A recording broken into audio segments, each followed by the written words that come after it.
Renacast.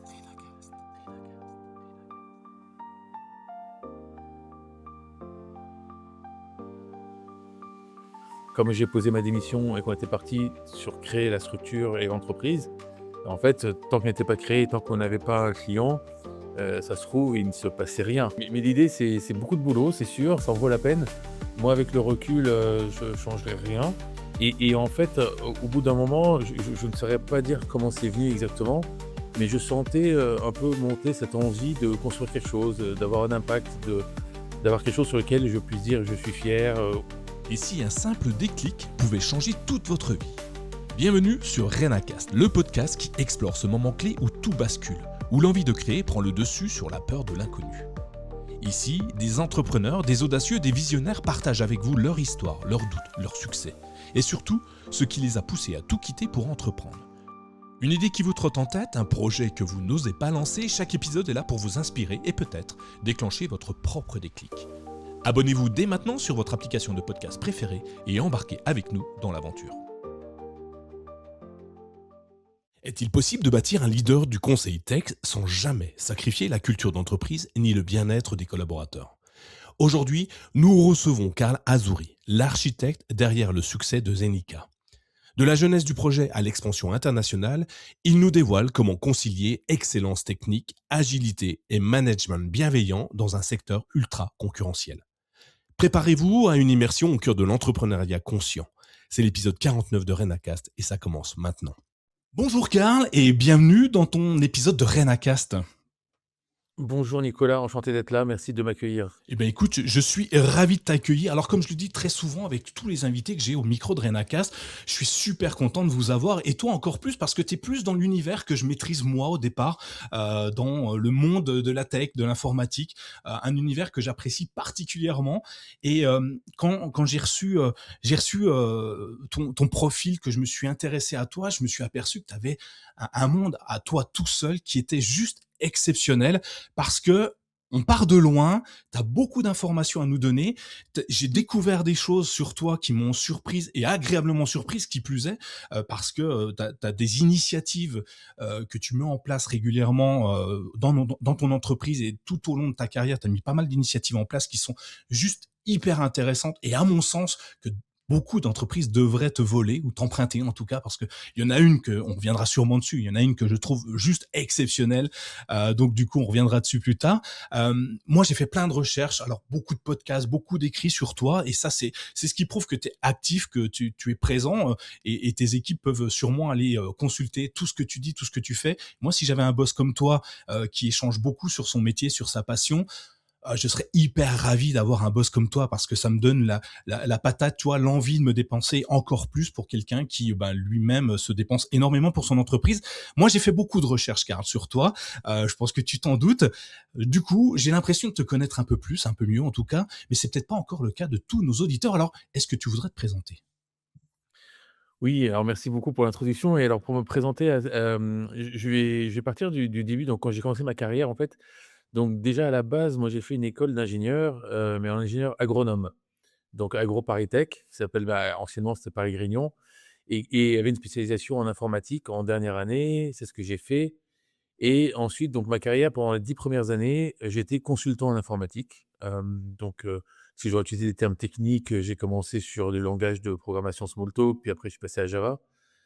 J'ai fermé la technique maintenant et en fait en 2006, la société de service dans laquelle j'étais, Sysdeo, petite société de 80 personnes, un peu en contexte familial et on se fait racheter par une beaucoup plus grosse société, 2 000 personnes environ, une ESN de taille importante et en fait, du coup, là, le projet a changé. C'est plus la même chose et moi, j'avais déjà un peu la velléité avec quelques personnes, on aura peut-être l'occasion d'en parler, de créer quelque chose, d'avoir un impact, voilà, de faire peut-être autre chose que simplement mon métier et en fait, ça a été le déclic. Ça a été le déclic et effectivement ensuite, depuis 2006 donc j'ai cofondé avec d'autres personnes Zenica.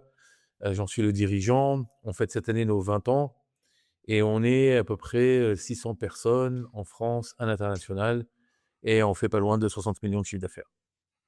C'est juste impressionnant tout ce que tu me dis. Donc plus de 600 personnes déjà à l'international, 20 ans d'existence, donc on peut déjà dire que tu as un bon bagage pour expliquer à nos auditeurs, ou en tout cas pour parler de l'entrepreneuriat et de cette bascule qu'on aime bien nous sur Renacast, du salariat à l'entrepreneuriat, au chef d'entreprise que tu es devenu. Et du coup, j'ai un milliard de questions à te poser, parce que si moi je veux devenir comme toi plus tard quand je serai grand, eh ben le mieux c'est de te poser les questions. Du coup, la première chose qui me vient, c'est donc l'informatique, c'était pas ton univers principal au départ, de ce que je comprends. Alors non, ça arrivait assez tardivement puisqu'effectivement, mes études d'ingénieur, étaient principalement autour de l'agronomie. Ouais, je fais une prépa, puis la fac, autour de la biologie et une école d'agro. Donc oui, l'informatique, c'est arrivé sur le tard, mais j'avais un peu la passion de l'informatique quand même. Mais ce que je ne savais pas à ce moment-là, c'est si c'était plutôt genre bricoler, jouer aux jeux vidéo et cetera, ou alors vraiment la programmation et utiliser, le développement logiciel. Voilà, donc ça, j'ai pu le découvrir pour la fin de mes études et du coup, j'ai choisi ma carrière, dans ce domaine. Ouais. Donc une année d'études informatiques a tracé toute ta route de ces 20-30 dernières années finalement. Oui, voilà, exactement, c'était la dernière année. Alors, dans cette école, on apprend dans cette école d'ingénieur un peu généraliste, on va dire. Donc on apprend différentes choses. Je pense qu'il y a pas mal de compétences qui m'ont été utiles pour la suite, mais c'est ça et c'était surtout cette passion, en fait, autour du numérique et ça s'appelait pas comme ça à l'époque, qui a fait que j'ai choisi cette voie. Ouais. Alors moi j'ai fait un peu comme toi, j'ai fait des études, pas liées directement à l'informatique. Moi, j'étais plus dans, l'horlogerie, tu vois? Donc je suis dans une ville, à Besançon, où au capital de l'horlogerie, donc on fait des engrenages, on fait des choses comme ça, des machines-outils, des trucs comme ça, donc de l'huile de coupe, tu vois? Des trucs pas très sexy, je trouve, moi. En tout cas, c'est pour ça que j'ai changé de voie, hein. C'est l'huile de coupe comment dire? M'a pas vraiment plu, et du coup, j'ai dit bifurquer en informatique, parce que j'avais des velléités, comme tu le dis très bien, en informatique, mais moi, c'était plus démonter un ordinateur, tu vois. J'étais pas forcément codé, je comprenais pas forcément la logique des ordinateurs. Pour moi, c'était les pièces, on les assemble, ça marche et c'est tout. C'est bien plus tard que je me suis dit qu'il fallait peut-être des petits bouts de code pour que tout ça parle entre eux. Toi, tu as commencé directement dans le développement logiciel, c'est ça?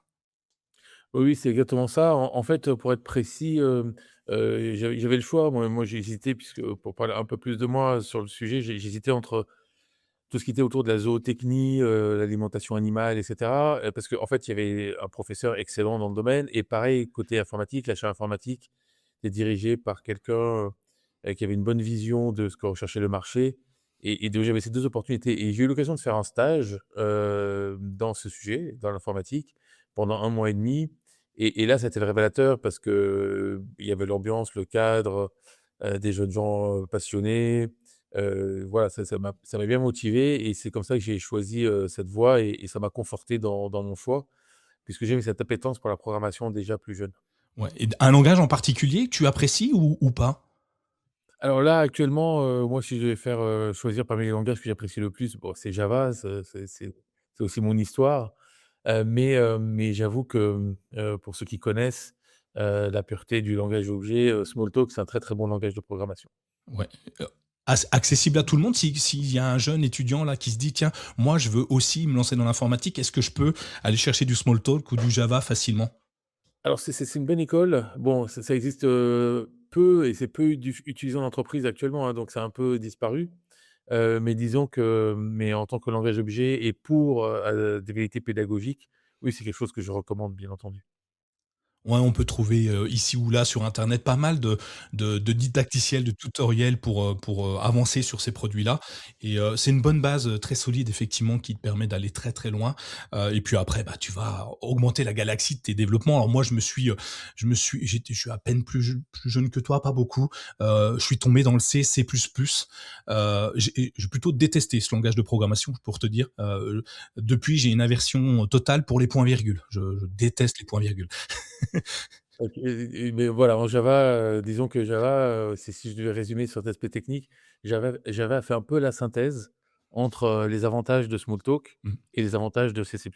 Ouais, effectivement. Donc, allez-y, allez tester ça. C'est déjà un premier conseil qu'on peut donner à tout le monde qui sait pas trop comment se lancer. Faites ça. Allez regarder, allez vous entraîner là-dessus. C'est des choses hyper intéressantes à travailler. Puis ça permet de travailler sa façon de penser. Pas forcément que logiciel, je trouve. L'informatique, ça va loin puisque on imagine des routines, on imagine des choses qui sont hyper intéressantes et qui peuvent marcher, qui peuvent être extrapolées dans la vie de tous les jours, où d'un seul coup, avec quelques lignes de code, la vie est plus claire. Alors souvent on me dit que je suis binaire, moi, tu vois, c'est 0 ou 1, ça marche ou ça marche pas.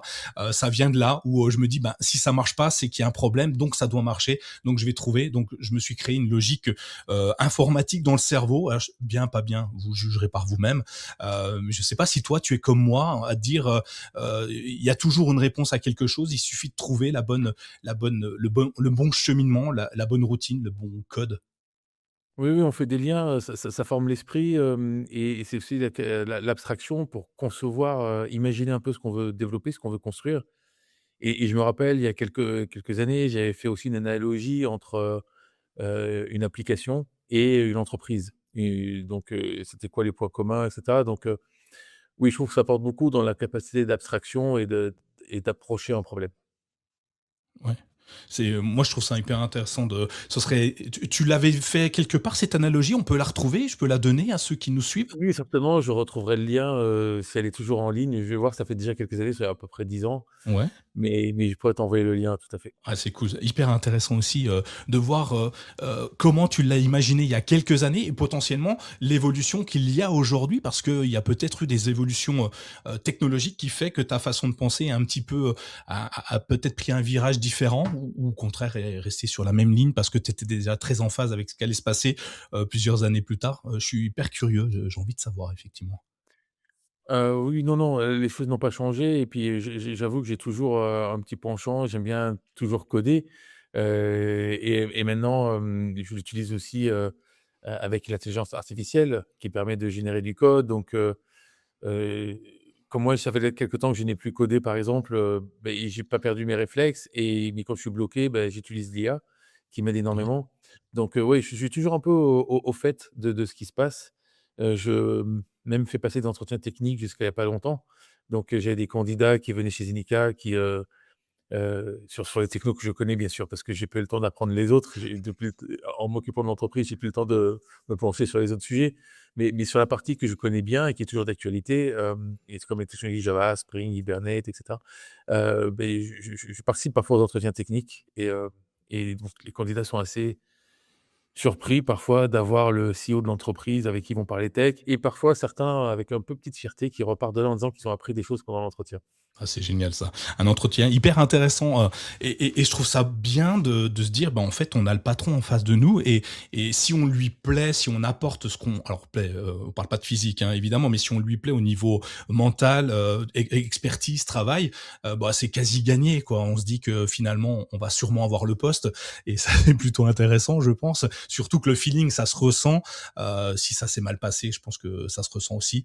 Donc ça, non, c'est bien, j'aime beaucoup le fait que tu ailles encore mettre les mains dans le cambouis, je dirais, à coder d'un côté, à aller faire du RH. D'ailleurs, on va en reparler un petit peu tout du long parce que c'est pas Zenica, c'est pas devenu la société qu'on a aujourd'hui en quelques jours. Hein. Tu le disais en intro, ça fait 20 ans qu'elle existe. On fête ses 20 ans. Bah, bon anniversaire Zenica, bravo à toi. Mais avant de déployer ça, tu travaillais donc dans une autre structure plus petite à échelle familiale et elle a été rachetée, cette boîte-là. Et toi, tu étais donc consultant en informatique, c'est ça, tu m'as dit. Et qu'est-ce qui fait qu'à un moment donné, tu m'as dit, entre 2 3 ans, tu commençais à te dire, ok, je suis peut-être plus à ma place, ou en tout cas, j'ai envie d'autre chose. Comment ça a commencé à émerger dans son cerveau? Quelles sont les petites graines qui sont semées les unes après les autres pour te donner envie de partir? Oui, oui, c'est difficile de trouver le moment exact, et je pense que c'est un processus, donc 10 ans de vie active, de vie professionnelle avant de créer Zenica. Je dirais que les 7 premières années, je m'éclatais dans ce que je faisais, j'adorais mon job, et en même temps, j'avais une vie, sociale assez active, le soir, le week-end et cetera. Et en fait, au bout d'un moment, je ne saurais pas dire comment c'est venu exactement, mais je sentais, un peu monter cette envie de construire quelque chose, d'avoir un impact, d'avoir quelque chose sur lequel je puisse dire: «Je suis fier», ou je contribue, on va dire, à une vision ou autre, enfin, dans le sens impact. Et hem et concrètement, comment ça s'est traduit, pendant ce temps où j'étais salarié? Bah, j'ai commencé à m'impliquer plus dans l'entreprise. C'est-à-dire qu'au lieu, peut-être qu'on appelle ça maintenant l'intrapreneuriat, mais au lieu de juste faire, mon job ou ma mission, développer un logiciel chez un client, j'ai essayé de m'impliquer plus dans mon entreprise. J'ai essayé de, prendre plus de rôles, plus de responsabilités, d'être, un peu sur les sujets, importants pour l'entreprise dans laquelle j'étais. Donc, c'est ce cheminement que j'ai fait, mais déjà en interne, au sein de l'entreprise. Et ça se passait très bien, et il y avait aucun souci. Et je sentais que dans le métier que je vivais, donc après je sais que des personnes quand elles créent des entreprises parfois, enfin, elles se lancent dans l'entrepreneuriat, parfois c'est pour résoudre un problème, ou enfin chacun a son moteur. Moi je dirais que j'ai vécu, un peu une ESN familiale, Sysdeo, et je me suis dit à ce moment-là: «Bah tiens, c'est peut-être l'occasion, dans cette volonté entrepreneuriale, de construire quelque chose qui y ressemble, mais que je ferai différemment ou peut-être mieux selon mes critères». Et ça traînait dans un coin de ma tête. On se connaissait avec 2 autres personnes, on avait à peu près les mêmes idées, on en parlait, on disait qu'un jour ce serait pas mal de franchir le pas. Et puis il y a eu l'acquisition, et l'acquisition a été le déclencheur, un vrai déclencheur, plus du tout le même projet. Et 4 mois après, on était partis en fait, et on était 3 d'un côté et un autre groupe de 3 personnes. Et ces 2 groupes, des personnes de ces 2 groupes se connaissaient, et du coup, on a discuté tous ensemble, et puis on s'est dit: «Tiens, c'est le moment de partir», et c'est comme ça qu'on a franchi le pas. Ouais, alors c'est beaucoup de choses, beaucoup d'informations. Il y en a une que je retiens, tu t'investis beaucoup dans l'entreprise pour laquelle tu travailles à ce moment-là. Je trouve ça génial, dans une certaine limite à mon sens, parce qu'à un moment, il faut pas non plus, perdre ta vie personnelle au profit de celle de l'entreprise, surtout que c'est pas la tienne. Sauf si, tu veux vraiment gravir les échelons pour potentiellement racheter l'entreprise ou reprendre les rênes de l'entreprise. Moi, j'aurais des salariés qui s'investissent, comme toi tu le faisais. Déjà, ce serait une extrême fierté, d'avoir des salariés qui s'investissent autant, parce que c'est pas leur boîte, mais ils veulent en donner beaucoup, donc je trouve ça énorme. Et tu cherchais, en t'investissant autant, tu cherchais à justement, gravir les échelons encore plus, ou te faire bien voir de l'entreprise. J'essaye d'imaginer, pourquoi travailler Ouais. autant ou Non, c'était s'investir c'était autant. vraiment c'était vraiment purement personnel, hein, comme je disais, la volonté d'avoir un impact. Et c'est peut-être la solution, la plus facile, je dirais, que plutôt que de démarrer quelque chose, et le saut dans le vide de l'entrepreneuriat et partir sans filet, de se dire: «Bah, OK, si j'ai envie de m'impliquer, de m'investir, et de laisser ma «trace» entre guillemets», c'est peut-être plus facile de le faire dans l'entreprise dans laquelle je suis déjà. Ouais. D'ailleurs, je pense que ça, je l'ai un peu gardé, parce que là, on parle beaucoup de moi, mais je sais que le succès de Zenica, je le dois à tous les collaboratrices et collaborateurs de l'entreprise, parce que, et je dis pas ça, par, simplicité ou par, flatterie ou quoi que ce soit. Moi, je considère que mon rôle et le rôle de nous, des fondateurs, c'est de donner un cadre, et de permettre aux personnes qui sont dans l'entreprise de pouvoir, évoluer dans ce cadre. Et après, chacun a son rythme, bien sûr.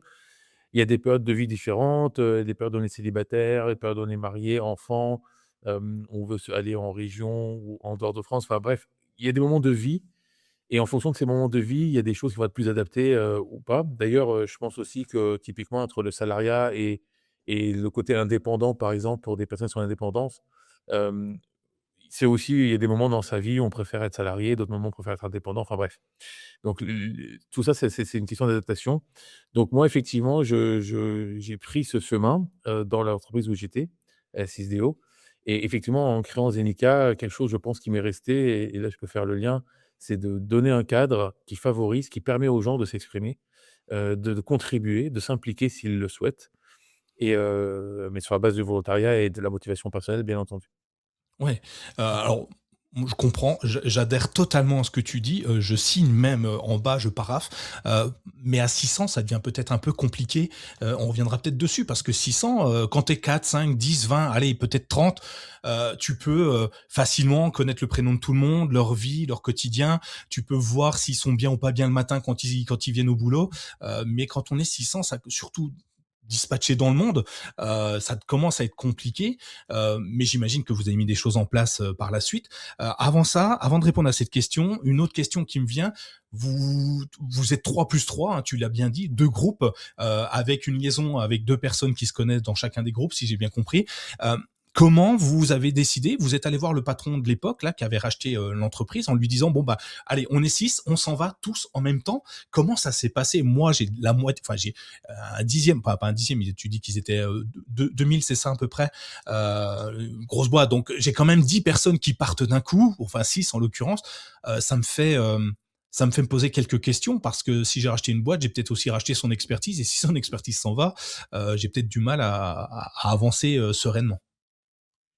Ouais, ouais, mais en fait, bon, on est parti au fur et à mesure. Moi, j'étais l'un des premiers à partir, à poser ma démission. Alors déjà, j'ai fait à la demande de mon responsable, au lieu de faire 3 mois de préavis, j'ai fait 4 mois de préavis.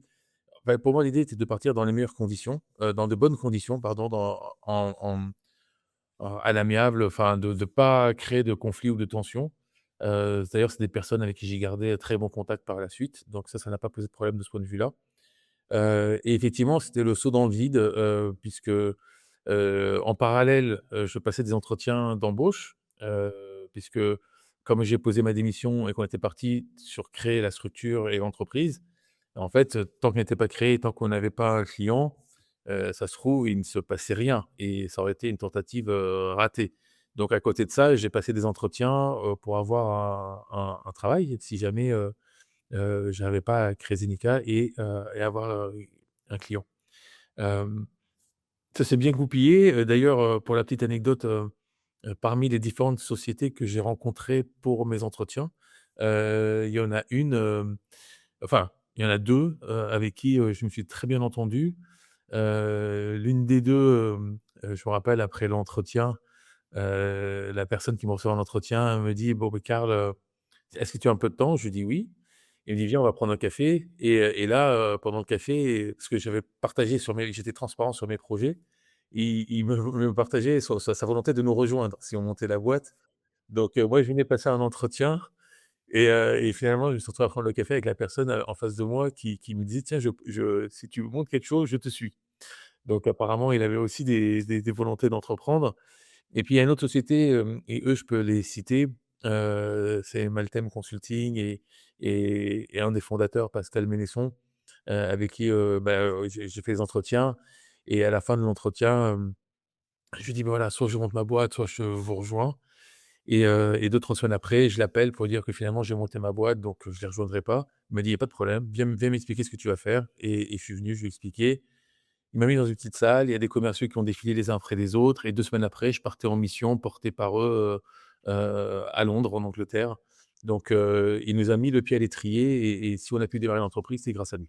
Excellent. C'est alors tu vois, j'étais parti pour te poser la question, mais du coup tu fais tout changer. La question c'était, mais quand on veut créer une boîte, quand on veut donner 100% de chance à sa boîte, on cherche pas un plan B. Et, et tu viens de me faire mentir en une seconde. Finalement, le plan B, il était génial. Euh, tu as amené un cheval de Troie dans chaque entreprise dans laquelle tu voulais aller ou travailler pour aller potentiellement t'en faire des clients. Mais c'est top en fait.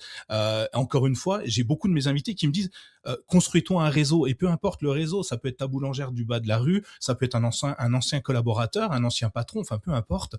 Et ce réseau te sera utile un jour dans ta vie professionnelle. Bah tu viens en quelques secondes de me l'expliquer. Postuler dans les boîtes que vous aimez ou vous aimeriez travailler, garder des bons contacts, ça devient vos premiers clients, vos premiers ambassadeurs. Alors quand je l'ai fait, en toute transparence, hein, en honnêteté, j'avais pas du tout cette, mécanique-là. Donc c'est un enseignement que je peux en tirer après coup, exactement comme tu viens de le résumer. Mais ma motivation première, je pensais pas au réseau, je pensais pas à autre chose. Je pensais avoir une sécurité, au cas où je n'arrivais pas à démarrer mon projet personnel. Ouais, mais ouais, OK, mais écoute, au final, bien pensé, inconsciemment, tu le savais pas, mais aujourd'hui, c'est je crois que c'est un conseil que du coup je vais te reprendre et puis que je vais donner à ceux qui, veulent, peut-être, monter leur boîte en leur disant: «Ben, te crée pas forcément un plan B, mais va chercher, les endroits qui te plaisent le plus. Parle de ton projet». Ce qui est génial dans ce que tu dis, c'est que tu parles de ton projet. C'est que tu es complètement transparent et je trouve ça, bien, pour passer pas mal d'entretiens d'embauche. Peu de gens sont vraiment totalement transparents dans les entretiens d'embauche parce qu'ils veulent se vendre et ça peut mettre un frein effectivement, dire: «Bah, je vais peut-être pas travailler avec vous parce que je suis en train de monter ma boîte». Je sais pas, tu fais des entretiens d'embauche, est-ce que ça te aujourd'hui, si on te dit ça, comment tu le prends? Alors déjà, je peux pas mal le prendre puisque c'est exactement ce que j'ai vécu et au contraire, il y a des gens qu'on a aussi embauchés qui avaient monté leur boîte, qui sont arrêtés 1 an, 2 ans après. Non, moi, si je retiens quelque chose et c'est quelque chose que je me suis, que j'ai appliqué, par la suite, c'est effectivement son comportement. C'est-à-dire, OK, on va pas travailler ensemble, tu vas pas me rejoindre. Par contre, on a peut-être des choses à te proposer et on va travailler ensemble autrement. Et le côté pragmatique, c'est-à-dire, après l'avoir expliqué, alors déjà, il a pris le temps de me recevoir, et ensuite, après avoir expliqué pendant une demi heure ce que j'avais construit, alors, je crois que la structure juridique n'était même pas finalisée, mais je lui ai expliqué qu'on allait monter une ESN d'expertise technique et cetera. Donc pour l'instant, c'est que des mots et que j'y arrive ou pas, c'était pas son sujet, mais de manière très pragmatique, par rapport probablement parce qu'il y avait aussi des besoins, clients. Il m'a demandé si j'avais du temps, il m'a mis dans une petite salle.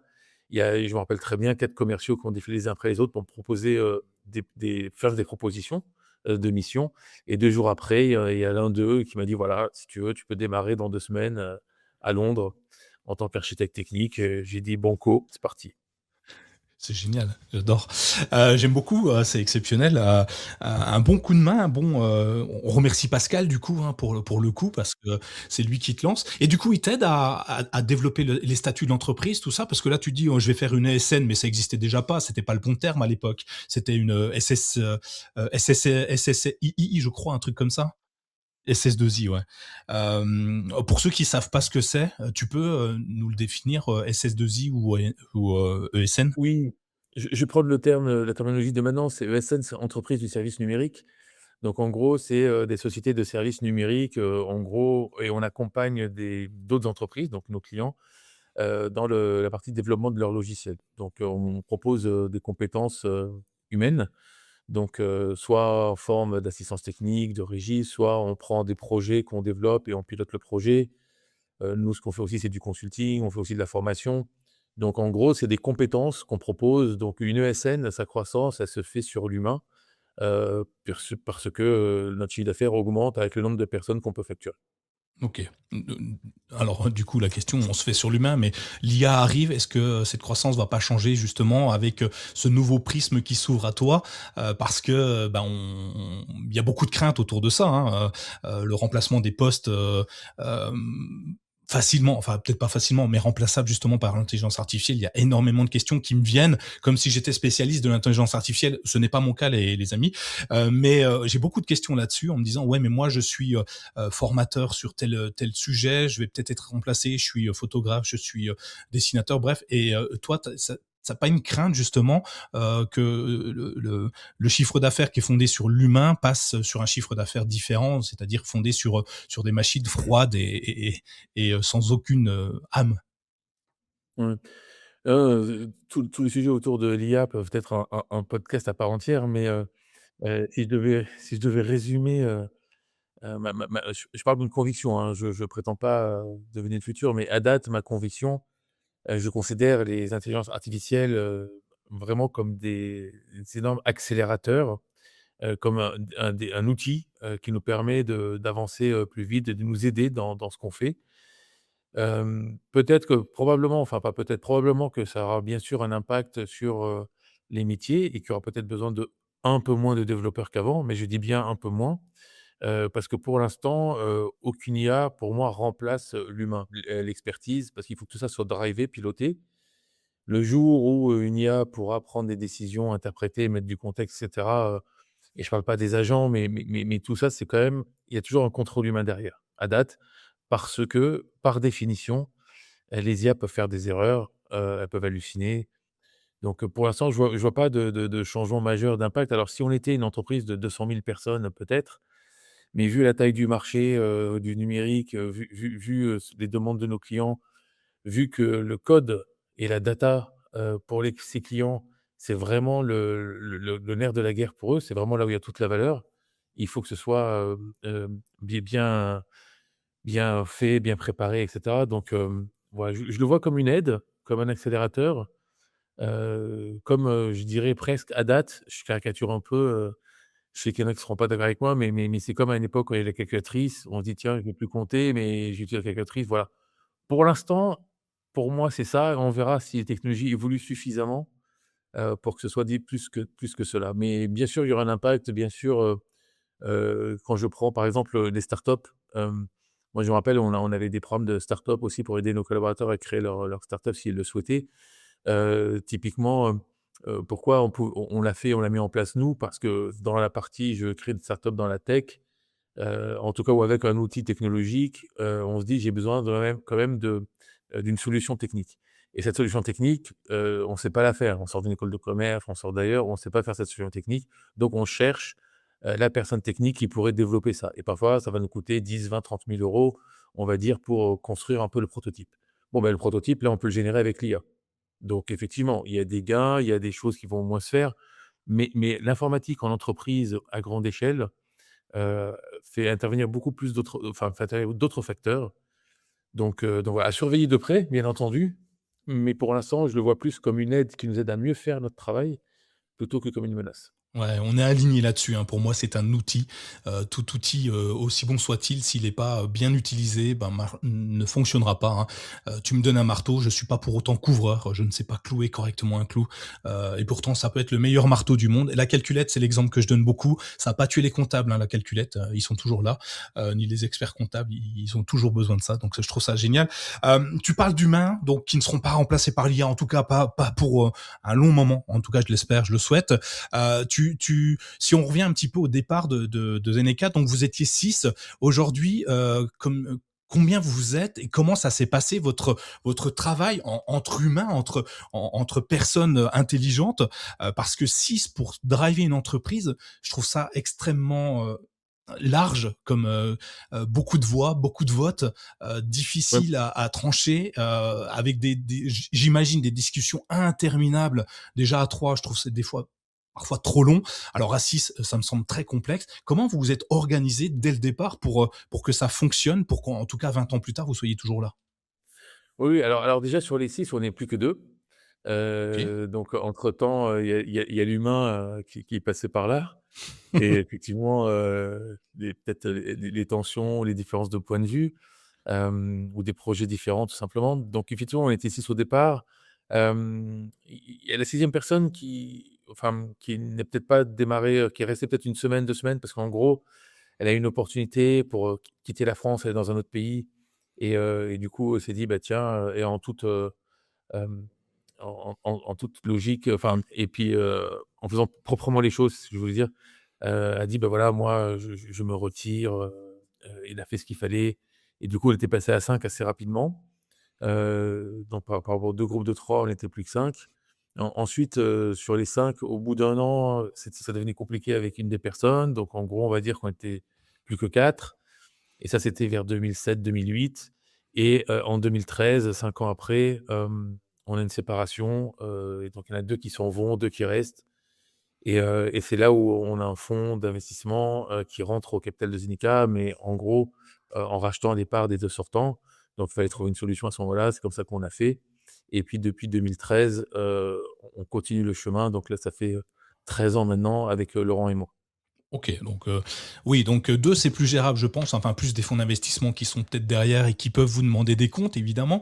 Mais ça me semble un peu plus gérable. De mon point de vue à moi, alors j'ai pas une entreprise de 600 personnes non plus derrière moi, hein, mais ça me semble plus facile de discuter à 1 ou 2 personnes qu'à 6. Je trouvais ça, à mon sens, un peu complexe, pour de mon point de vue, hein. Attention, je n'ai aucune, aucune expertise dedans, mais voilà, c'est pas toujours simple un groupe. Du coup, les personnes partent. Vous vous organisez comment? Parce que j'imagine que ces 6-là étaient complémentaires, enfin ces 5, puisque la première personne a pas forcément mis sa patte réellement dans l'entreprise dès le départ, parce que quand tu restes qu'une semaine, j'imagine que tu peux pas laisser des marques à long terme. Mais vous vous étiez organisé comment? Toi, tu t'occupes du marketing, toi de la compta, toi de ci, toi de ça. Comment vous vous organisez et comment ça a été choisi aussi? Parce que potentiellement, il y a 2 profils qui ont exactement le même profil, justement. Alors, on avait tous le même profil, En plus. on était tous des développeurs, des techs et plutôt bons dans ce qu'on faisait. Donc, Tu disais tout à l'heure, comment réagit une boîte. Alors, quand pour la plus grosse boîte de 2000, c'est peut-être moins apparent, mais c'est vrai qu'on faisait partie, on va dire ça comme ça, on n'était pas les seuls, mais d'un groupe de gens compétents dans l'entreprise dans laquelle on était. Donc effectivement, ça faisait, pas mal de compétences qui partaient et on avait, les mêmes compétences. Donc du coup, ce qu'on a fait, c'est très simple, on était encore une fois très pragmatique, un peu comme, quand je passais des entretiens en parallèle, de créer Zenica, le côté pragmatique, c'est qu'on s'est dit: on va facturer. On est consultant, donc on va continuer notre métier. Donc moi, j'étais à Londres. D'ailleurs, Laurent aussi, grâce à Maltem et Pascal, est venu aussi à Londres avec moi. On était en mission là-bas, pour une grande banque française et en fait, on s'est dit qu'on allait facturer et pour éviter toute tension entre nous, et tout effet, peut-être, qui peut créer des tensions, tout simplement, on s'est dit: «C'est simple, on est des consultants, on va facturer et un peu comme des indépendants qui facturent et 40 de notre facturation, ça va être notre rémunération. Il va, 50 d'impôts, donc c'est la moitié de 40, c'est 20. Donc 20 partent en charges divers et il va rester 40 pour l'entreprise. Donc la première année, de 2006 à 2007, pendant 1 an, on était 5 et on facturait principalement et on n'avait pas de locaux, la domiciliation, c'était chez l'un de nous, son adresse personnelle. Et on se réunissait, le samedi matin, au Louvre, à la pyramide du Louvre, en dessous, au café en dessous, parce qu'on voulait mettre, le démarrage de l'entreprise, sous les meilleurs auspices. Donc on était dans un lieu grandiose pour dire: «On veut construire quelque chose de bien» et on se retrouvait le samedi matin, pour parler du projet, du développement et des partenariats techniques qu'on allait nouer et cetera. Mais pendant 1 an, on a facturé. On a recruté la première personne en mars 2007. Là, on s'est dit: «On peut se lancer», à commencer à faire du recrutement. On a pris des locaux aussi à ce moment-là. Typiquement, comme je ne sais pas comment c'est maintenant, mais à l'époque, en 2006, fin 2006, début 2007, quand on prend des locaux, on nous demande 1 an, de loyer pour, de sécuriser 1 an de loyer parce qu'on est une entreprise qui n'a pas fait ses preuves. Il n'y avait pas encore les coworking comme maintenant et cetera. Mais le fait d'avoir mis de l'argent de côté, d'avoir facturé, pendant tout ce temps, fait qu'on avait aussi une trésorerie et qu'on a pu, ensuite avoir les moyens d'investir, de prendre des risques au recrutement et cetera et cetera. Et sur la facturation, encore une fois, ça avait le mérite de, si quelqu'un ne facture pas ou décide de prendre 2 mois de congé, en fait, il n'est pas payé. OK. Hyper intéressant comme concept. Finalement, vous êtes salarié de votre entreprise, enfin peut-être apporteur d'affaires, je sais pas comment on peut le dire à ce moment-là. Et c'est, du coup, pas de charge fixe pour l'entreprise, donc ça, c'est hyper intéressant pour démarrer. Je trouve ça bien. Et à partir de quand, donc à partir de la première année, mars de l'année 2027, ça y est, vous vous salariez définitivement ou vous continuez à vous facturer, à chaque mission, réalisée? Alors, non, non, on continue et même si on a le premier salarié, on continue à facturer pendant quelques années, nous tous. Et il y avait personne de particulièrement qui, avait pris la tête de l'entreprise ou pas et on discutait, à plusieurs. Mais au fur et à mesure, effectivement, on a commencé à se structurer et au bout de 2 3 ans, 3 ans peut-être, et c'était devenu un peu évident et puis ça s'est fait naturellement. 2010, oui, au bout de 4 ans, j'ai un peu pris la présidence, et du coup le leadership, mais c'est arrivé au bout de 4 ans. Et pendant ce temps-là, même si on développait l'entreprise, même si on avait, des rôles un peu commerciaux, marketing, recrutement et cetera, on facturait en parallèle. Et d'ailleurs, moi j'ai pris, le la tête de l'entreprise, en 2010, mais jusqu'en 2017 à peu près, donc pendant encore 7 ans qui ont suivi, je continuais à facturer, donc non plus comme avant en mission longue chez des clients, mais comme j'étais aussi formateur, je donnais des formations et du coup, je facturais de temps en temps, donc jusqu'en 2017, je donnais des formations techniques et après ça devenait un peu compliqué de suivre avec l'évolution des technologies et voilà. Mais c'est vrai que je me retrouvais avec des salles, avec des stagiaires en formation à qui j'enseignais, framework de programmation, hem et en fait, ils avaient le dirigeant de l'entreprise qui était là, leur formateur. C'est génial. Donc du coup, très longtemps, en fait, vous avez travaillé comme ça et qu'est-ce qui t'a poussé à un moment donné à vous structurer et donc à embaucher du personnel déjà? Est-ce que, vous aviez tellement de missions, tellement de travail que, bah, c'était ingérable à vous seul? Ou, la première personne que vous embauchez, c'est, je sais pas, un comptable ou une DRH ou un DRH? C'est quel était le 1er salarié? Est-ce qu'il est toujours là, tiens? Ou est-ce qu'elle est toujours là? Ça serait marrant. 20 ans, enfin 20 ans, pas autant que ça, 10 ans plus tard, 2007, non, plus que ça même, heu, 19 ans plus tard. Comment ça s'est passé? À quel moment on pense se structurer? Est-ce qu'on a besoin de se structurer? Et qu'est-ce qu'on fait à ce moment-là?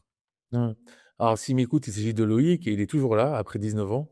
Donc il a pas mal évolué et changé de rôle. Donc nous, on a plutôt recruté des consultants et d'ailleurs, en mars 2007, on a pris un salarié, donc Loïc, et 2 stagiaires, Guillaume et Benjamin, qui, nous ont rejoints pour faire leur stage, et qu'on a embauchés ensuite à la fin de leur stage. Et heu et en fait, tous les premiers recrutements qu'on a fait, c'était des recrutements de personnes qui pouvaient facturer. Et tous les coûts, quand on a pris quelqu'un pour nous aider sur la partie, locaux, RH, contrat de travail, administratif et cetera, on était déjà quelques-uns à facturer. Je vous rappelle, notre, responsable formation, Catherine, elle nous a rejoints en 2009 parce qu'on avait déjà un certain chiffre d'affaires formation et on s'est dit: «Tiens, on va peut-être recruter quelqu'un pour nous aider à développer ce chiffre d'affaires formation». Mais c'était un gros risque pour nous parce que personne déjà très compétente, senior et tout. Donc c'était un beau challenge pour nous et finalement, on l'a fait et on l'a pas regretté. Mais oui, c'était un gros pari. Mais voilà, chaque fois qu'on a engagé des coûts, en fait, on avait les moyens de le faire et on a piloté ça, pour être sûr de ne pas se faire avoir par la gestion de notre cash. Ouais. Et pour la petite histoire, donc Catherine qui nous a rejoints pour développer le service formation, nous a rejoints en 2009-2010. Elle est toujours là et elle prend sa retraite en septembre de cette année. Oh, excellent. Ouais, donc jusqu'au bout, elle vous aura accompagné, complètement sur l'activité. Donc, un investissement hyper intéressant, une force, pour vous d'avoir une personnalité qui vous a suivi tout du long, une stabilité importante aussi d'avoir, quelqu'un qui peut, comme Loïc ou Catherine, heu, en fait, c'est des piliers de votre entreprise. On peut s'y rattacher, on peut se dire qu'elle est saine, parce que si ceux-là ne s'en vont pas, c'est que potentiellement ça marche bien. Oui, oui, alors, en fait, on essaie enfin, voilà, je pense que c'est le cas. On va pas être trop humble et je pense qu'on a vraiment une très bonne, environnement, très bon environnement. On est sain, en tout cas, c'était une des promesses d'ailleurs quand on a cofondé Zenica. Il y avait les 2 promesses, c'était de construire l'entreprise dans laquelle on aurait aimé être nous-mêmes en tant que consultants.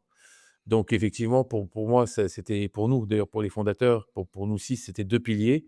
Premier pilier, c'est l'expertise technique. Voilà, on n'est pas juste un ingénieur informatique qui développe des logiciels, mais on est un peu des artisans, du code et c'est pour ça qu'on a commencé à organiser plein de conférences. On était dans les précurseurs à organiser des conférences sur le sujet et cetera. Et le deuxième pilier, je n'avais pas de terme, à l'époque, puisqu'on l'a fait un peu sans le savoir, mais c'est tout ce qu'on peut appeler qualité de vie au travail. Et effectivement, c'était nos 2 piliers. On a voulu tester le pilier qualité de vie au travail, via l'enquête, Great Place to Work. C'est un label. Mmh. On peut passer l'enquête, il y a un questionnaire Culture Audit. On l'a fait pendant 5 ans. On était 7e, 4e, 3e, 3e et puis 1er dans la catégorie des entreprises de moins de 500 salariés et voilà, on était ravis. Donc oui, c'est un peu notre leitmotiv et tout l'enjeu et tout le challenge, c'est d'arriver à conserver ces valeurs et cet état d'esprit, tout en étant rigoureux et exigeant dans ce qu'on déroule et malgré la croissance. Ouais. Alors, qualité de vie au travail, c'est un thème que j'entends de plus en plus. Il est très, très à la mode et je dirais tant mieux, hein, aujourd'hui. Ça se traduit comment? Parce que, allez, je grossis, vulgairement les traits. C'est quoi? C'est un baby-foot?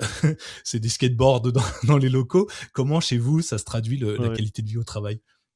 Alors déjà, moi j'ai l'habitude de dire, que tout ce qui est, baby-foot, console de jeux et cetera, ou ce sont des signes extérieurs de coolitude. C'est comme ça que je les appelle, dans le sens où, c'est juste ça ne veut rien dire en fait. C'est juste une comment?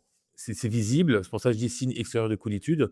Mais j'ai déjà, été dans une entreprise, justement qui me sollicitait pour, avec l'un des dirigeants pour partager sur tout ce qu'on mettait en place pour garder, un peu nos collaborateurs et en fait, il m'avait dit: «Voilà, on a installé un baby-foot et cetera depuis 2 semaines, mais pour l'instant personne n'utilise encore».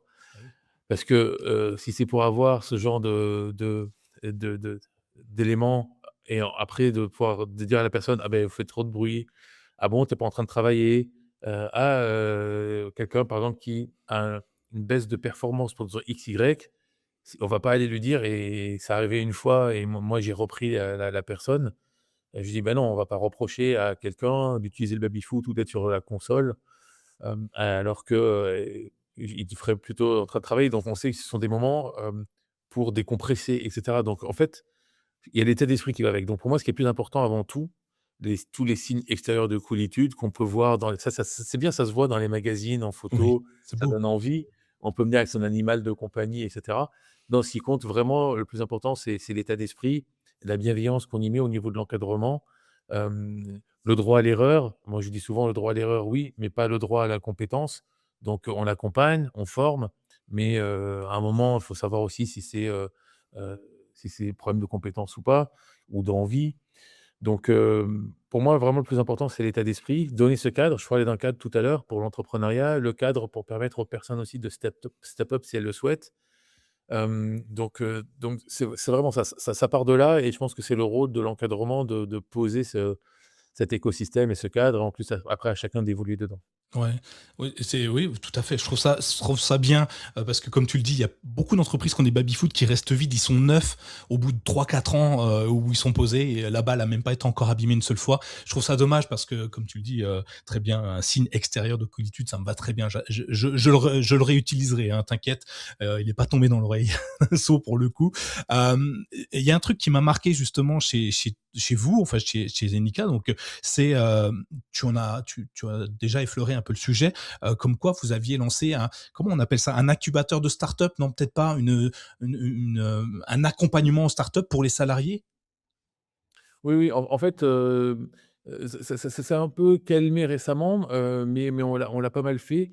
On organisait des hackathons, on prenait des stagiaires aussi, mais disons que ce qui s'est passé, c'est qu'il y a 3 cas où effectivement le projet a été assez loin et la personne a quitté Zenica pour créer sa start-up et nous, on a pris, 5. On avait une toute petite participation et la personne pouvait continuer à travailler dans nos locaux et on l'aidait et moi je pouvais lui faire profiter à l'entrepreneur, à la personne qui portait le projet, lui faire profiter de mon expérience, personnelle, d'entrepreneur. Hem, je pense que le constat au départ, partait aussi du fait qu'on a comme j'ai dit, on recrute des gens plutôt très compétents et on va se retrouver parfois avec des personnes qui ont cette velléité, de construire quelque chose et plutôt que de les perdre complètement, c'est de rester dans l'écosystème Zenica.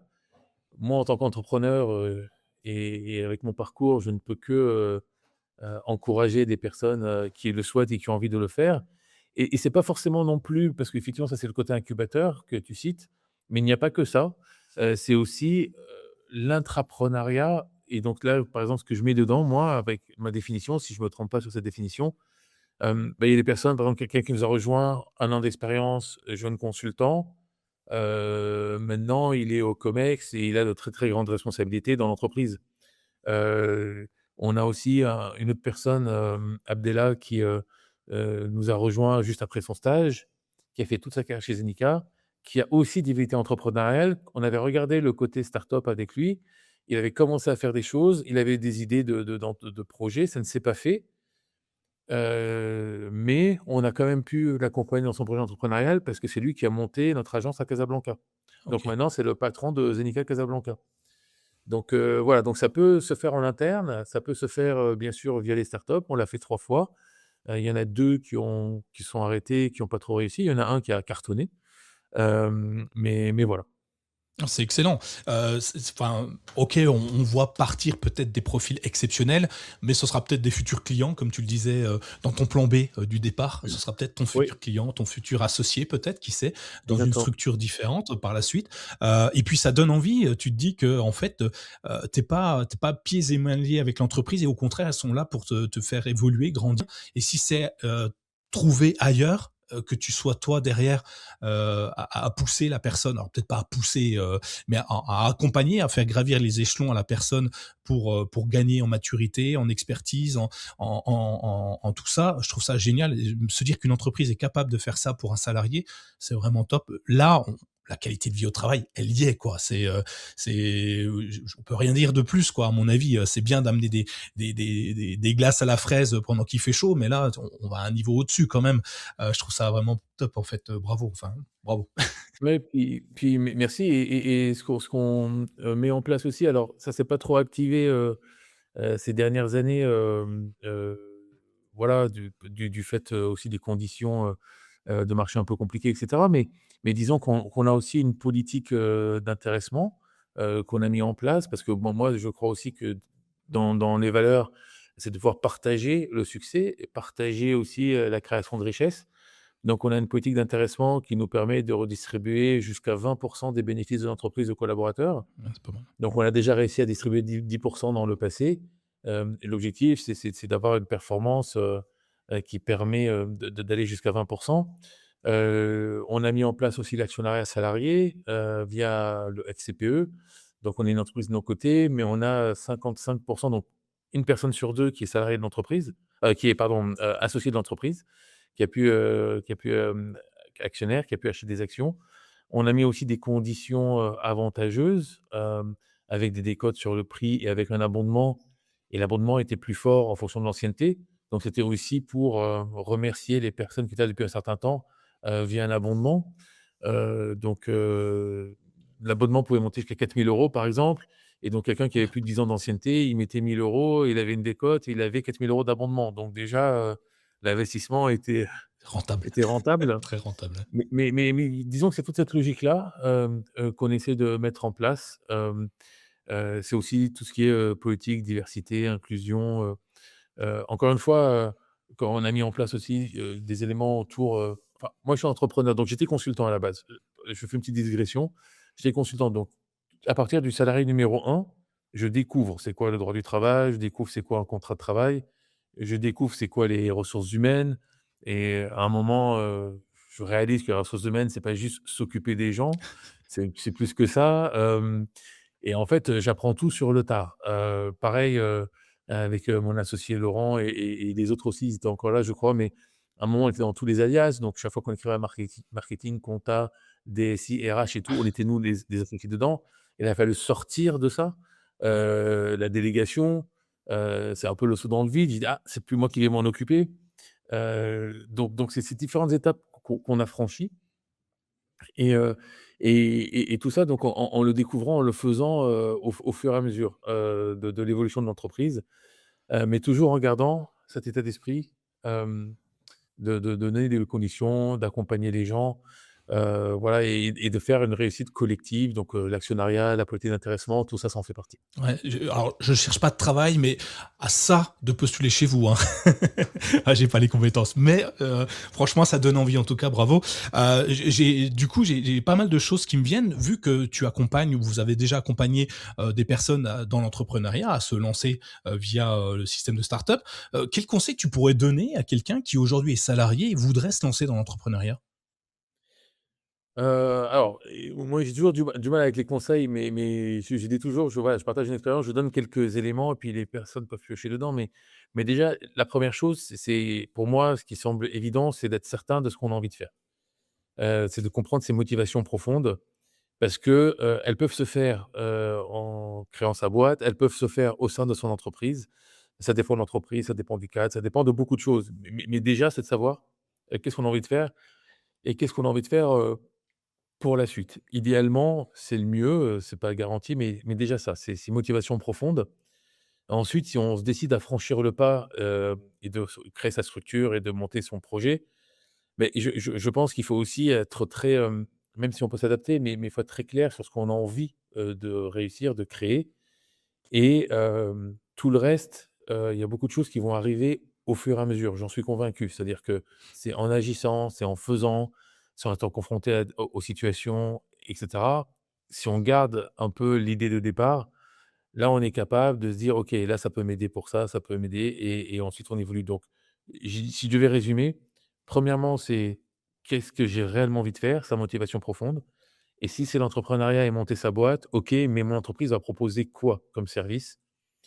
Et après le plus important et des 3 conseils, parce que j'accompagne aussi certaines personnes via un réseau, des jeunes entrepreneurs et j'ai eu l'occasion de leur en parler par exemple récemment.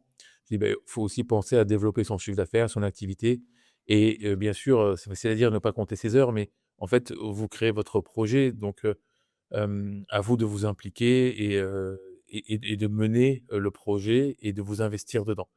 Heu, je vais prendre un contre-exemple parce que parfois j'aime bien le raisonnement par l'absurde, mais j'avais rencontré il y a très longtemps, 2 jeunes entrepreneurs et en fait, tout ce qu'ils savaient me dire, c'est que les clients ne comprenaient pas ce qu'ils vendent, que en France, c'est compliqué, que les salariés, sont pas bien câblés et cetera.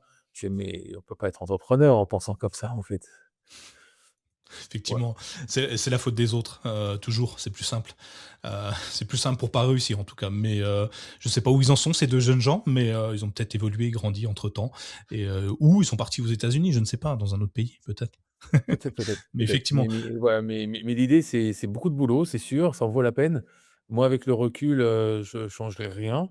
Il y a une période de 3 ans où, je faisais que travailler, même le week-end, le soir, c'était trop, en fait. Je le sais maintenant, c'était trop. Mais, si c'est à refaire, je le referais parce que pendant 3 ans, j'ai pris du plaisir. Donc ouais, j'étais très content. c'est Donc trop, je regrette pas. ouais, c'est trop, mais si tu l'avais pas fait, potentiellement, on n'en serait pas là aujourd'hui? Peut-être que j'aurais pu le faire autrement, c'est toujours facile, mais ce qui est certain, c'est que je ne regrette rien et je me suis pas obligé à le faire. C'était spontané parce que, on construisait quelque chose, parce que ça, malgré les difficultés, on franchissait des étapes et cetera. Donc il y avait ce moteur, et puis il y a les gens aussi avec qui on travaille, moi je vois, c'est souvent je dis c'est un peu, une source d'inspiration, puis une source de, régénération. Ça c'est important, et je me dis: «Bah, en fait, on fait pas les choses pour rien» parce que voilà, il y a les gens qui nous ont rejoints, qui portent aussi le projet. D'ailleurs, j'ai aussi l'habitude de dire, que si maintenant, par exemple, je voulais changer le positionnement de l'entreprise, je peux pas, elle m'appartient plus. Les gens nous ont rejoints pour un projet et ils l'incarnent et si je de même si je suis président, cofondateur, actionnaire majoritaire, je décide de changer, le projet de l'entreprise, bah, je vais perdre beaucoup de monde. Alors j'attirerai peut-être d'autres personnes, mais il y a plein de gens qui sont venus pour un projet, donc maintenant qui les incarnent et c'est eux qui portent l'entreprise aussi, donc c'est Ouais. vraiment collectif. Non, c'est bien, enfin, en tout cas, ça va bien dans l'ensemble de ce que tu nous dis depuis le départ. On a l'impression que c'est ton entreprise, mais enfin, mais c'est plus que ça. Tu allais chercher, je sais pas, on en revient peut-être à l'introduction, au côté familial, peut-être que tu as envie de garder, peut-être envie de faire grandir, en disant: «On est une grande famille, on va ensemble, on va sur un même projet». Alors, le terme familial me gêne et non, non, mais je parce que, en fait, ça peut amener pas mal de choses, genre peut-être relation parents-enfants ou des choses comme ça. Mmh. Moi, en fait, on est une entreprise, donc ce qui est important, c'est que même si on y met de la bienveillance et même si on y met, les différents éléments que j'ai partagés, moi, je le dis de manière transparente à tout le monde, hein, c'est une entreprise, donc on est payé pour, fournir un certain service et donc ça reste une relation professionnelle et moi, je considère qu'on passe, en moyenne, 8 heures par jour, 5 jours par semaine au travail. Mmh. Donc on y passe beaucoup de sa vie et donc mon point de vue sur tout ce qui est qualité de vie au travail et cetera, c'est qu'il y a aucune raison que ce temps-là soit du temps, pénible, compliqué et cetera. Donc déjà, c'est suffisamment compliqué, d'adresser le monde extérieur, les challenges du monde extérieur et cetera, de ne pas se rajouter ces contraintes en interne. Donc ça reste cette relation. Moi, j'ai aussi constaté, si je peux partager, ce que j'ai pu voir, je pense l'avoir vécu moi à titre personnel, avoir trop d'engagement, les fameux 3 années où j'ai travaillé, heu, non-stop, soir et week-end et c'est vraiment pas une blague parce que, mes parents pour aller voir le week-end, c'est eux qui venaient près du travail plutôt que moi qui allais les voir. Donc et ça, en fait, on finit par devenir, trop sensible à la moindre critique et cetera. Donc c'est pas sain. Donc c'est pour ça aussi que, moi depuis 2012, après ces 3 années, donc depuis 2012, je sais que, mécaniquement, le soir et le week-end maintenant, je ne travaille plus et je ne me force pas. C'est un système d'autodéfense peut-être et je travaille plus et donc on fait passer aussi le message en interne que, on veut pas de mail après, 19:00, on se crie pas le week-end, on veut respecter, l'équilibre professionnel et personnel. Voilà, donc ça reste du travail, à nous de le faire dans les meilleures conditions, d'offrir le meilleur environnement et cetera. Mais c'est un travail et donc c'est cette relation, famille, donc on peut être amis, on peut être proche, on peut être, complémentaires. Il y a des belles relations qui se sont créées dans l'entreprise, mais ça reste une entreprise. Faut faire attention à ça. Ouais, oui, tout à fait. Mais on passe beaucoup de temps dans l'entreprise, effectivement, Oui, donc il faut complètement. aussi, se donner un cadre. Alors quand on se lance dans l'entrepreneuriat, il y a une chose, que tu images bien avec tes 3 années non-stop à travailler H24, 7 jours sur 7. Alors j'exagère un petit peu parce que tu as dormi entre-temps de temps en temps, mais c'est pas loin d'être ça. Hem, Aujourd'hui, est-ce que tu le conseilles quand même à quelqu'un qui veut se lancer dans l'entrepreneuriat et ce à tout âge, hein, que ce soit à 16 ans ou à 59 ans? Est-ce que, se lancer à 100 sans se donner de temps pour soi, c'est quelque chose que tu peux mettre en avant? Alors, la réponse est non, clairement. Je le conseillerais à personne. Après, si ça arrive à certaines personnes, comme moi ça m'est arrivé, heu, à chacun de voir, s'il s'y retrouve. Donc, il y a des cas particuliers. Moi, j'avais plusieurs facteurs qui m'ont peut-être incité là-dedans. C'est pour des gamers ou pour des gens qui jouent à des jeux vidéo, ils voient peut-être aussi le phénomène. C'est-à-dire qu'on est engagé dans quelque chose, on prend de Mmh. plus en plus de plaisir, on monte de niveau entre guillemets, et on passe du temps et effectivement on fait des nuits blanches parce on est en train de voilà, d'avancer dans son jeu. Bon, beh, l'entreprise, sans vouloir la comparer à un jeu vidéo, mais l'entreprise, avançait, on avait des beaux succès, on a fait des belles conférences, on était les premiers à organiser des conférences techniques, on a loué le Grand Rex, il y a 1000 personnes qui sont venues, on a fait venir des speakers du monde entier. Enfin, tout ça, c'était très positif. Donc en fait, j'étais dopé à de l'adrénaline positive. Donc c'est pour ça que je dis: «Je regrette rien». Maintenant, si on travaille, pendant non-stop pendant 3 ans, mais que l'entreprise ou que le projet, il y a rien de concret qui se réalise, c'est pas bon du tout. Donc c'est pour ça, dans tous les cas, c'est mauvais, parce que je pense que ça a été aussi le début de ma brouille avec, certains des associés.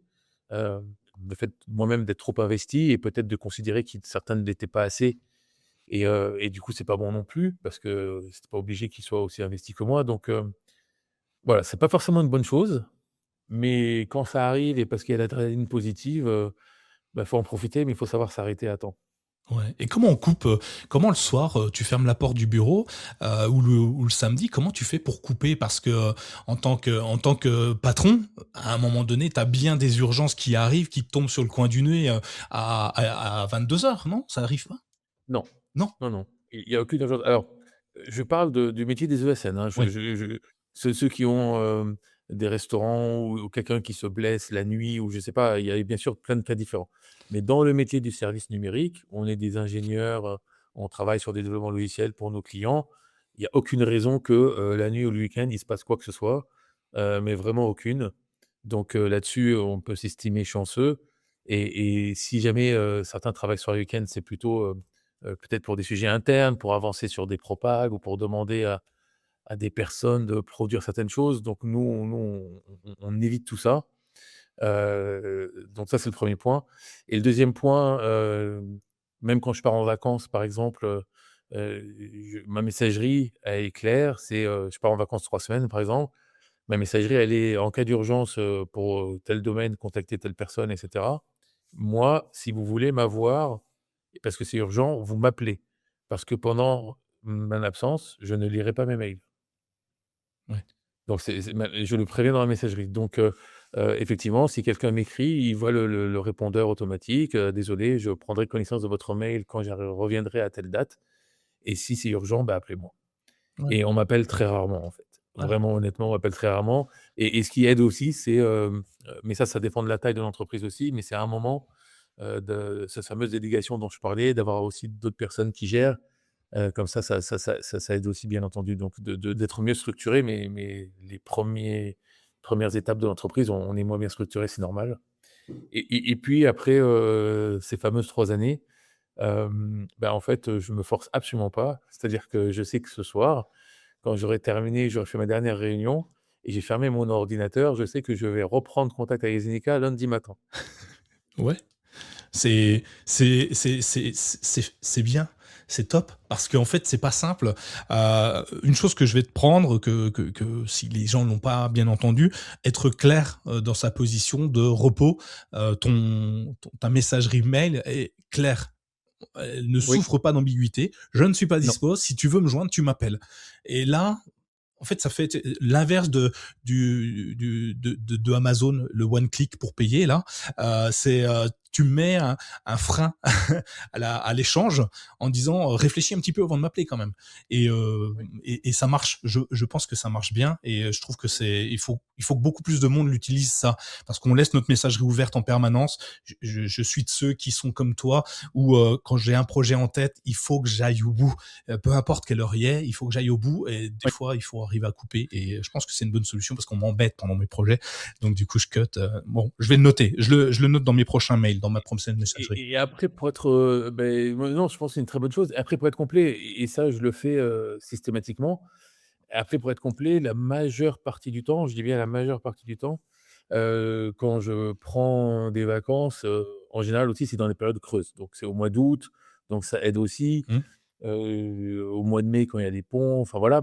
Mais de toute façon c'est systématique parce que j'en ai besoin sinon, heu, vu c'est tellement intense la journée que je peux pas faire, un mix des 2. J'ai besoin vraiment de décompresser et j'ai besoin de bah, chacun après a son comment on appelle ça? Ça un peu sa checklist de santé, ses routines de santé. Donc ça en fait partie. Mais voilà, mais pour être complètement transparent, je m'arrange aussi parfois quand je m'absente pour que ce soit dans la période plus creuse que d'autres. Je vais Ouais. pas m'absenter, 1 mois, là où c'est le plus important pour l'entreprise, au moment où on crée le budget par exemple ou le démarrage de l'année donc Pas forcément bienvenu, effectivement. Avec tout ce que tu as déjà accompli sur ces 20 dernières années, je l'ai écrit pendant que tu en parlais. Euh, Où on trouve ton guide du parfait petit entrepreneur parce que tu l'as dit, il faut passer à l'action finalement et c'est dans Renacast, c'est toujours ce que met en avant. Hein. Il faut oser en fait franchir le premier pas. Tu l'as dit, on commence à se facturer, on commence à trouver, à travailler sur le budget, on travaille sur le recrutement et ensuite on apprend à travailler sur tel ou tel item et au fur et à mesure, à un moment donné, toute cette expertise que tu as acquise, est-ce que tu l'as posée quelque part? Est-ce que tu t'es dit un jour, bah, allez, je suis aujourd'hui, je suis plus un imposteur. Je pense que tu l'as jamais été, hein, soit. Mais tu vois, on a toujours un petit peu ce syndrome de l'imposteur. En tout cas, je parle pour moi, qui vient toujours dire ouais, mais il y a toujours au meilleur que moi, machin, machin, ce qui est pas forcément vrai. Euh, Est-ce que tu as posé toute cette expertise pour la livrer soit à tes équipes en interne en lui disant voilà comment on peut, enfin en tout cas comment moi et grâce à vous on est allé chercher l'excellence, en tout cas ce qu'on est aujourd'hui. Est-ce que tu as ouais, le guide du parfait entrepreneur, tu y as déjà pensé? Non, non, j'y ai pas pensé et il n'existe pas. Par contre, ce que je fais, qui s'en rapproche un peu, enfin qui est dans le même état d'esprit, je disais tout à l'heure, c'est que via deux trois associations, réseaux et autres, donc moi j'ai été souvent chercher l'accompagnement, donc le mentorat. Donc typiquement, j'ai rejoint BPI France, le programme Accélération de BPI France. Hem, j'ai rejoint à l'époque en 2011, l'IME, l'Institut du mentorat des entreprises, qui est mis en place par la chambre de commerce.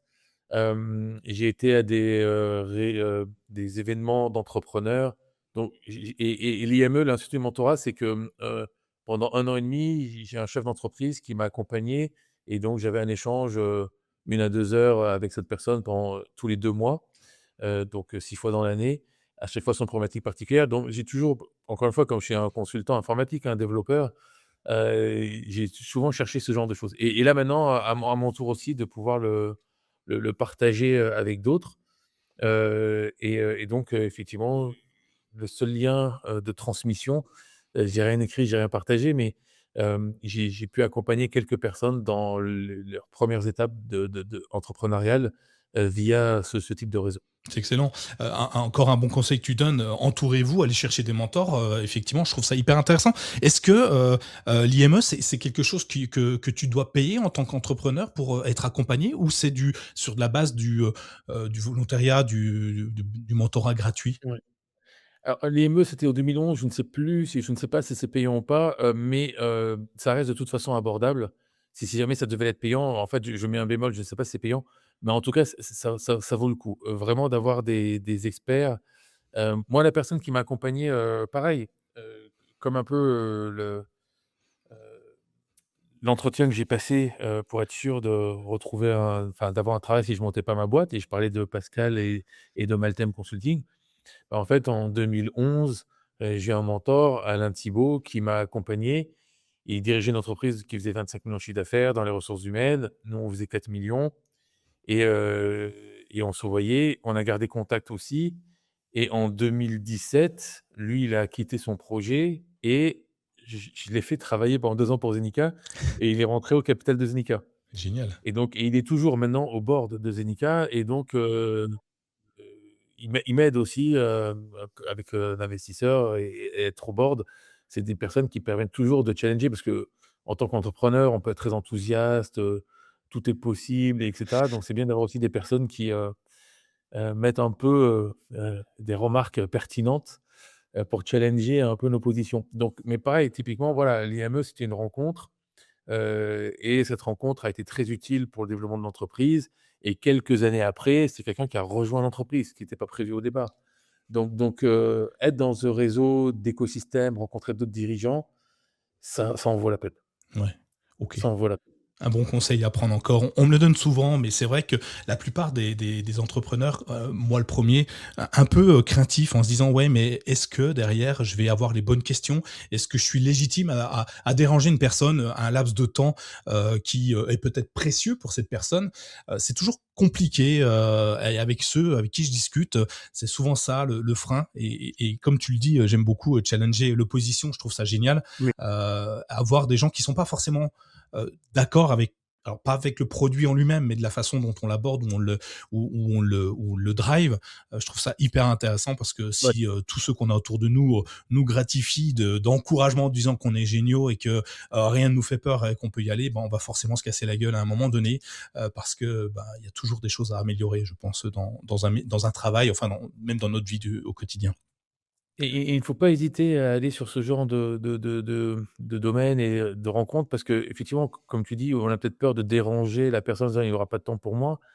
Mais les dirigeants et là je parle pour moi, mais je sais que je suis convaincu que c'est parce qu'ils le disent, la même chose pour tous les dirigeants qui sont dans ce genre de réseau et qui accompagnent, des entrepreneurs qui se lancent.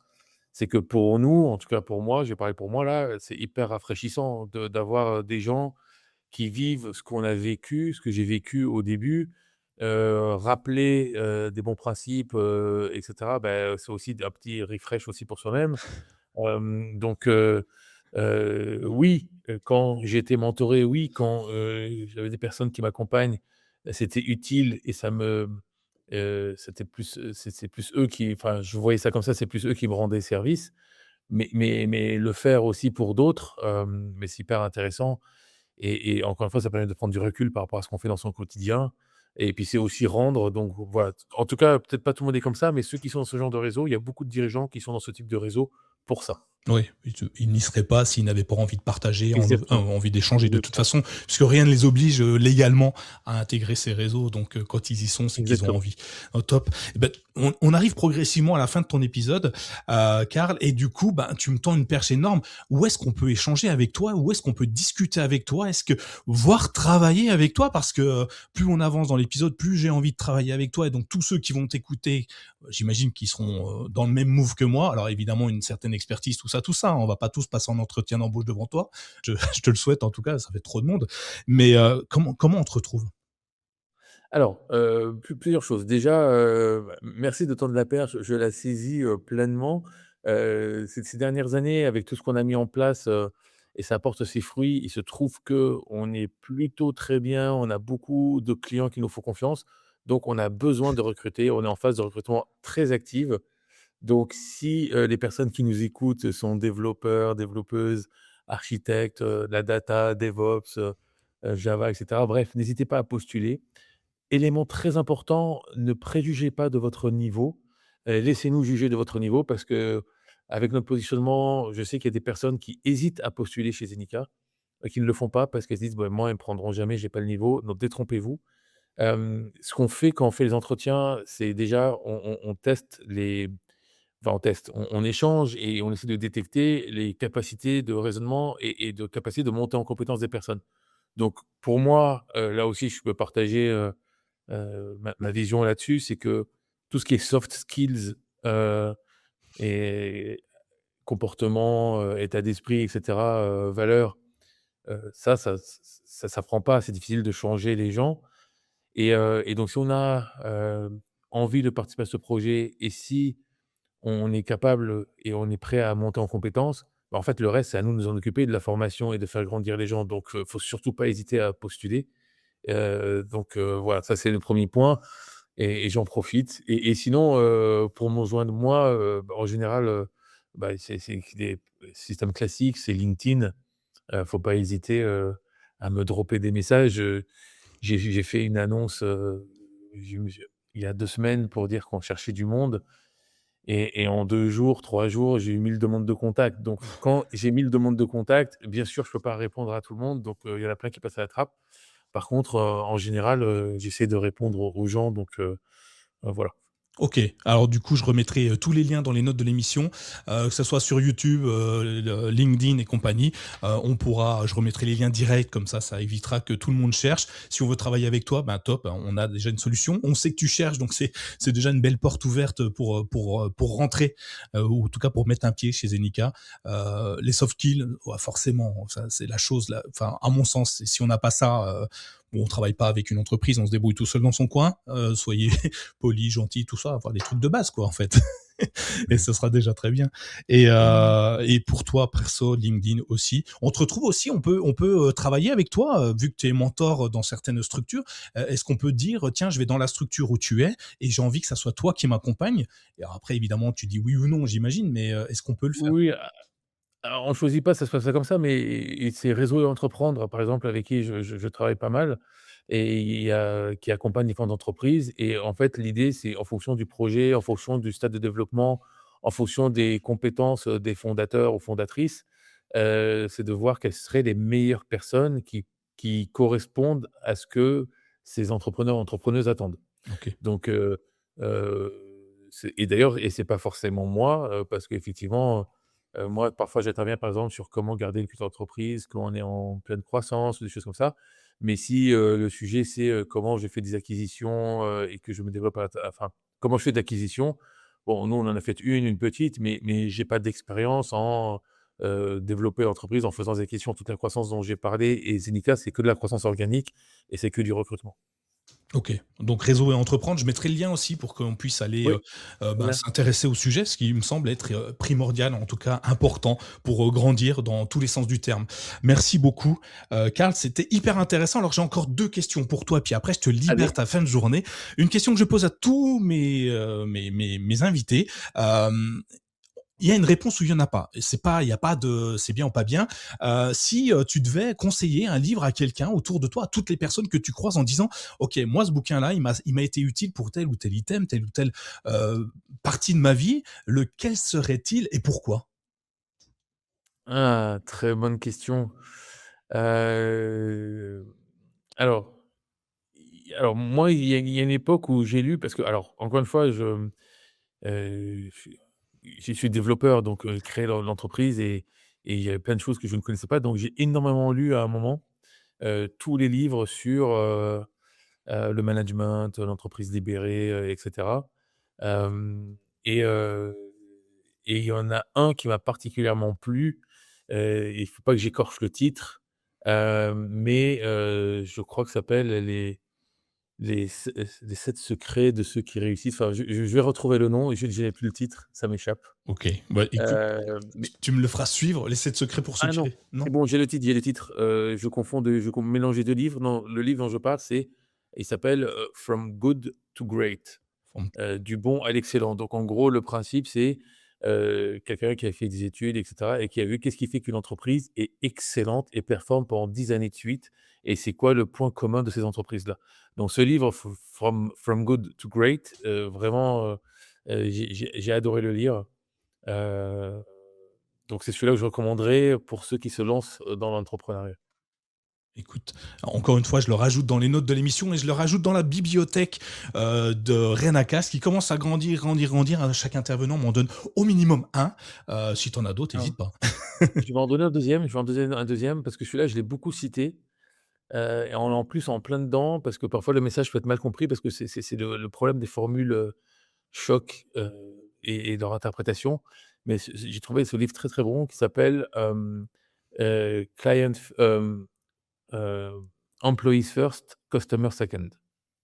Ok, Et en fait, ça a été écrit, si je me rappelle bien, par, le CEO d'une société de services indienne. Donc en Inde, c'est pas la même taille de pays, et c'est une société qui faisait 50 000 personnes. Et en Inde, on pense souvent à l'Inde, le nearshore, on fait du développement, pas low cost en termes de qualité, mais en termes de coût et cetera. Et on se dit: «Bon voilà, c'est du volume et tout ça» et non, non, ça vient de là-bas. Et en gros, dire voilà, comme en entreprise de service, le message c'est si on traite bien ses collaborateurs, derrière, forcément, vu qu'on est entreprise de service, ça va forcément impacter les clients. Donc, même si le titre, c'est Employees First, Customer Second, mais on a quand même besoin de nos clients pour vivre. Donc, à la fin, ça sert le client. Mais il ne faut pas oublier que dans une entreprise de service, ce qui fait sa force et ce qui fait notre force en tant que SN, c'est le capital humain, c'est les gens qui sont chez nous. Donc, bien accompagner les personnes qui sont chez nous, c'est fondamental puisque c'est ce qu'on vend, c'est notre marque de fabrique, voilà. Donc ce livre aussi, Employees First, Customer Second, d'ailleurs, c'était un des premiers que j'ai lu du genre, mais je l'ai souvent cité, c'est Vinette Nayar, je l'ai souvent cité en exemple. ok, bah pareil, je le rajoute. J'en avais entendu parler, je n'ai jamais mis les doigts ou les yeux sur une de ces lignes. Je vais aller regarder, je suis curieux et je suis totalement d'accord avec toi. Si tes employés sont pas bien à l'endroit où ils sont, pourquoi ils accueilleraient correctement leurs clients et pourquoi les clients reviendraient du coup s'ils se font mal mener à chaque fois qu'ils discutent avec eux. Ça se ressent, hein. Quand tu es bien dans une entreprise, tu le sais. Tu décroches ton téléphone, la personne n'a pas le sourire au téléphone. Tu te dis, oh, il se passe quelque chose de pas terrible hein, pour l'instant. Est-ce que ça va être mieux par la suite? Et on le sait, on n'a pas beaucoup de temps pour séduire la personne, hein. Les quelques premières secondes sont souvent décisives et des fois ça peut nous aider en tout cas. Merci beaucoup pour ça. Je le rajoute, Mais de hein. rien. Allez, dernière question, c'est la dernière des dernières. Après, je t'abandonne. Si tu avais la capacité de revenir dans le passé, loin derrière toi, 20, 21 ans, 22 ans derrière toi, 23 ans, et que tu tombais nez à nez avec toi-même plus jeune, de 20 ans, 22, 23 ans plus jeune, qu'est-ce que tu lui dirais? Heu, on va déjà plus ou moins poser la question un peu différemment. Hem, mon 1er réflexe spontané, j'essaierai de ne pas l'influencer. Honnêtement, parce que si je prends aussi la question un peu différemment, est-ce qu'il y a quelque chose que je changerais, ou que je ferais différemment, sachant ce que je sais maintenant? Heu, honnêtement, enfin, c'est facile à dire parce qu'après 20 ans, on en est là et je suis très content. Mais c'est aussi la somme, des succès et des échecs du passé. Donc, si je voulais, m'éviter un échec, peut-être que ça me donnera pas les armes ou les anticorps ou je sais pas, quel terme prendre pour la suite. Donc, moi, je changerais absolument rien et si je devais dire quelque chose, du coup, c'est pour pas influencer, mais à mon moi d'il y a 20 ans, je lui dis: «Mais en fait, enfin, je sais que tu fonces déjà, mais continue, n'hésite pas et vas-y». Ouais, effectivement. Merci beaucoup, Karl. Tu nous as donné beaucoup aujourd'hui. La dernière phrase est bien, évidemment. Fonce, vas-y, donne-toi encore plus. Et puis, c'est la somme de tes échecs, de tes réussites qui font qu'aujourd'hui tu en es où tu es aujourd'hui. Et je pense que ça, on a souvent tendance à s'arrêter sur les échecs et se dire que, bah, en fait, c'est un échec, mais finalement, on apprend beaucoup dans les échecs, parfois plus que dans la réussite, parce que si on se remet en question, on essaye de comprendre pourquoi on a échoué et du coup, ça peut potentiellement créer une nouvelle dynamique, un nouvel outil, une nouvelle ressource. Mmh. Il y en a qui ont inventé des gâteaux en échouant, des bonbons en échouant, des vaccins en échouant. Et aujourd'hui, ils sont connus mondialement parce qu'ils ont révolutionné leur monde.